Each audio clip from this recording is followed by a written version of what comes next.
ये मकान मालिक नहीं है। उठो और जाओ, तुम किराएदार थे।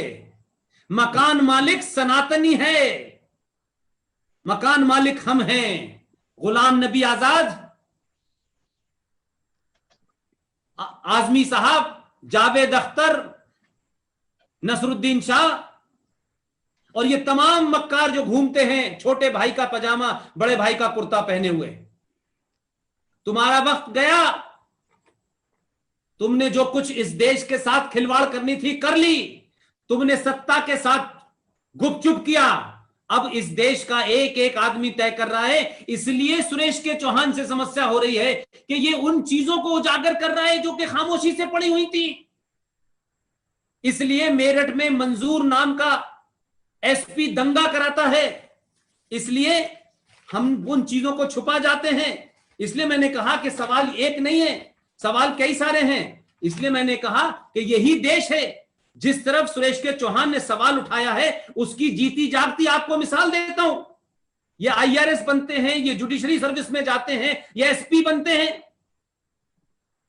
आप सोचिए, इस देश में माइनॉरिटी का पाखंड देखिए कि ना तो वो यूएनओ को मानते हैं। अरे किसी देश में 20, 22, 25 करोड़ माइनॉरिटी में कोई हो सकते हैं। पूरे पाकिस्तान की टोटल पॉपुलेशन 22 करोड़ है भाई। तो क्या पैमाना था किसी को माइनॉरिटी बनाने का? तो 50,000 पारसी भी बेचारा माइनॉरिटी है। लेकिन आपने राजनीतिक और संवैधानिक तौर पे मवालियों को, लुटेरों को और बलात्कारियों को इतना ताकतवर बना दिया है कि मैं आपको एक घटना सुनाता हूं 20 अगस्त 2019 की। और ये जो पूरा यूपीएससी का जो मामला है ये इससे रिलेटेड है। हमें सोने की बीमारी है, हमें भूलने की बीमारी है और हम कहते हैं क्या फर्क पड़ता है, छोड़ दो। ये छोड़ते छोड़ते आज आपको अपनी ही धरती छोड़ने पे मजबूर किया जा रहा है। 20 अगस्त 2019 को हरियाणा में एक जगह है चरखी दादरी, जहां एक प्लेन भी क्रैश हुआ था। उस चरखी दादरी के अंदर एक कोर्ट का जज है फखरुद्दीन। वहां 2 हिंदू और मुसलमान में किसी झगड़े का केस आया। मुसलमान पक्षकार उस जज के सामने खड़ा होता है और कहता है मुझे इन्होंने मिलकर मारा, सारे हिंदुओं ने मिलकर मारा है साहब मुझे।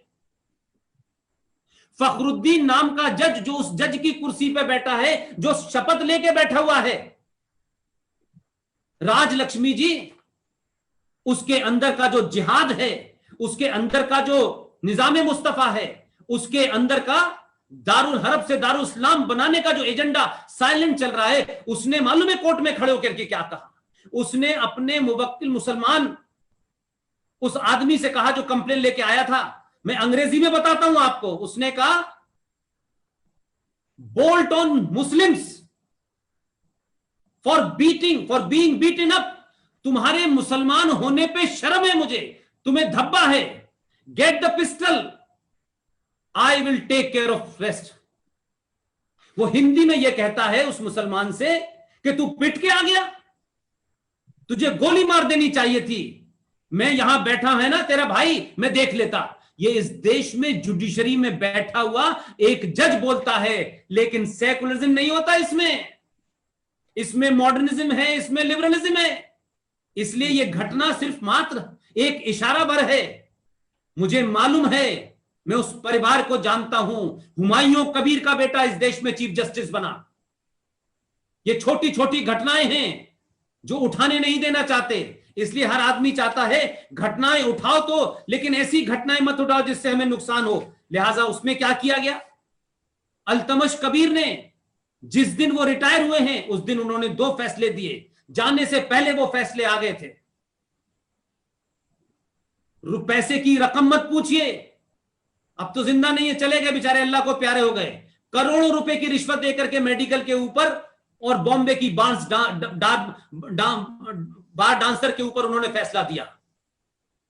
और मेट्रो की एक खुदाई हो रही थी जामा मस्जिद के सामने, उस खुदाई में नीचे से कुछ ईंटें निकली। रातों रात मुसलमानों ने कहा यहां तो मस्जिद निकली और पूरा इलाका उन्होंने कॉर्डन ऑफ कर दिया और वहां मस्जिद रख दी। लोग कोर्ट चले गए। कोर्ट में मालूम है अल्तमश कबीर ने क्या कहा कि नहीं इसका स्टेटस को, हमारे जो वकील गया हिंदू महासभा का, उसने कहा नहीं आप मुसलमान हैं, आपको मालूम है क्रिमिनल जस्टिस भारत के अंदर नहीं मिलता है, आप जानबूझ के इसका स्टेटस को बना देना चाहते हैं कि अब ये मस्जिद रहेगी, अब इस पे 200 साल तक मुकदमा चलता रहेगा, कब तक रहेगा। ये इस देश के अंदर एक राजनीति हो गई है कि केसों को कोर्ट में डाल दो, वो चलता रहेगा, जो मकान मालिक है वो बाहर बैठा है, जिसने कब्जा किया है वो अंदर बैठा है, केस चल रहा है। लिहाजा मेरा मानना है कि पूरी ताकत के साथ जितने भी संसाधन, जितनी भी हमारी ताकत है, वो आप सब लोग जानते हैं, पूरी दुनिया में जहां जहां हम बता सकते हैं, जहां जहां हम कह सकते हैं, जहां जहां सुदर्शन टीवी नहीं भी जाएगा, सुदर्शन टेलीविजन के ऊपर कोर्ट का मामला है, 1-2 दिन में फैसला आएगा, और अगर कैसा भी फैसला आया तो याद रखिए सुदर्शन जी, सुरेश भाई आपको जगह जगह ले जाकर के पूरा प्रोग्राम वैसे ही लाइव करा देंगे, कोई दिक्कत की बात नहीं है। टेलीविजन पे अगर नहीं देखेंगे लोग तो भी देखेंगे, लाखों लाखों यूट्यूबों पे ऊपर चलाएंगे। आप अपनी आवाज को बुलंद रखिए, और ये जो आते हैं ना क्रीम पाउडर लगा करके, आधी अंग्रेजी आधी हिंदी चबा चबा के बोलते हैं, जिनका माजी आप देखेंगे तो पता चला कि किस किस पार्टी के ऑफिस में खड़े होकर के टिकट मांग रहे थे, टिकट नहीं मिली तो आप न्यूट्रल पत्रकार हो गए, टिकट मिल गई तो क्या कहते हैं आप आइडियोलॉजी के हो गए। इसलिए आप इस वक्त भारत में 90 करोड़ सनातनियों को वो बात बता रहे हैं जो किसी राजनीति से प्रेरित नहीं है। आप किसी पार्टी के हक में बात नहीं कर रहे, आप किसी विचारधारा के हक में बात नहीं कर रहे, लेकिन इस देश के संसाधनों पर हो सकता है नेशनल डेवलपमेंट काउंसिल की मीटिंग के अंदर भारत के पूर्व वजीर आजम जनाब मनमोहन सिंह ने कहा था कि भारत के प्राकृतिक संसाधनों पे पहला अधिकार, कुछ लोगों ने इसको डाइल्यूट किया कि नहीं, उन्होंने कहा था अल्पसंख्यकों, नहीं उन्होंने कहा था मुसलमानों के लिए, मुसलमानों का है। तो सवाल यह है कि जब भारत का प्रधानमंत्री इस तरीके का एक कम्युनल, एक जिहादी स्टेटमेंट देता है तो वो सेकुलरिज्म होता है। लेकिन सुरेश के चौहान तथ्यों पे भारत की व्यवस्था को किस तरीके से खोखला किया गया है, तथ्यों पे बात कह रहा है। मैं जानता हूं कि सुदर्शन चैनल एक तकलीफ के दौर से गुजर रहा है, मेरी और आपकी जिम्मेदारी है। मैं तो कभी कभी सोचता हूं कि हम कैसे सोचते हैं, हमारे पास तो इतने साधन हैं। आज जिन बॉलीवुड के अंदर हमारे परिवार का एक बेटा जिसको मार दिया गया है, जिसमें माफिया भी शामिल है, अंडरवर्ल्ड भी शामिल है, हमारे पास तो ऐसा हथियार है कि हम सिर्फ उसको घर बैठे भी इस्तेमाल कर लें तो भी हम आधी लड़ाई जीत जाएंगे।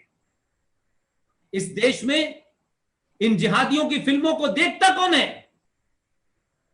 इस देश में 90 करोड़ में से 50 करोड़ लोग तय कर लें कि हमें फिल्म नहीं देखनी। देखते हैं कितने करोड़ों की फिल्में चलती हैं? हमें मालूम है कि किसी मुसलमान इलाके के अंदर तय कर करके एक इंग्लिश का टेलीविजन है जिससे मुसलमानों को बड़ी नफरत है, और एक हिंदी का चैनल है सुदर्शन जिससे बड़ी नफरत है। पूरे देश में उन्होंने जगह जगह इस चैनल को न देखने की बात कही है। अगर भारत के 5 करोड़ हिंदू, सिर्फ 5 करोड़ हिंदू ये तय कर लें आज, सिर्फ 5 करोड़, बाकी को छोड़ दें, उन्हें गाने बजाने में बिजी रहने दें, उन्हें सेकुलरिज्म में बिजी रहने दें, 5 करोड़ हिंदू ये तय कर ले कि हम महीने में जो कमाएंगे 100 रुपए महीने का हम देंगे, 5 करोड़ तय कर लें, कई सारे सुदर्शन चैनल चलने लगेंगे, कई सारी ताकतें बाहर आ जाएंगी। और अगर ये लड़ाई हारी जा रही है, अगर पैसे के कारण हारी जा रही है, अगर इस कारण हारी जा रही है कि कुछ लोग विदेशों में लेकर के उनके चैनल पे से विज्ञापन हटा देंगे और उनके चैनल को चलने में तकलीफ क्रिएट करेंगे, तो मैं समझता हूं कि इस देश के 90 करोड़ सनातनियों के मुंह के ऊपर यह तमाचा है कि चंद लोग भारत में जो आदमी सच्चाई की लड़ाई लड़ रहा है, आज से 100 साल के आगे की जनरेशन को जिंदा और मजबूत करने की लड़ाई लड़ रहा है, वो अपने लिए लड़ाई नहीं लड़ रहा। उसे राज्यसभा का टिकट नहीं चाहिए, राज्यसभा का टिकट लेने के बाद भी कुछ होता नहीं है, बल्कि बोलती बंद हो जाती है। ऐसे में 5 करोड़ हिंदू पूरी देश में तय कर लें कि हमें कुछ नहीं करना है, हम दुनिया के काम करते हैं, हजारों पैसों की टिकटें लेके जाते हैं, 100 रुपए महीना हम अपनी जगह जमा करेंगे और हम दिल्ली में किसी को भेज देंगे, आपके पास इतना पैसा हो जाएगा कि जिहादी आपके खिलाफ इंग्लैंड चले जाएं, अमूल का विज्ञापन रुकवा दें, लेकिन सुदर्शन की आवाज नहीं रुकेगी। ये मेरी और आपकी जिम्मेदारी है। ये हम सबको आज के प्रोग्राम के माध्यम से उनको ये भरोसा दिलाना है कि सिर्फ ये लफ्फाजी नहीं है, ये डायलॉग नहीं है, ये सेमिनार और वेबिनार नहीं है। इसके लिए हम सब लोगों को बात करनी होगी। अगर हमने आज से ये लड़ाई नहीं लड़ी तो माफ कीजिएगा, ये अपना जीवन का ज्यादातर हिस्सा जी चुके हैं, मैं ज्यादातर हिस्सा जी चुका हूं। अगर हमने अपने अंतिम समय को भी, आने वाली नस्लों को यह तय करना पड़ेगा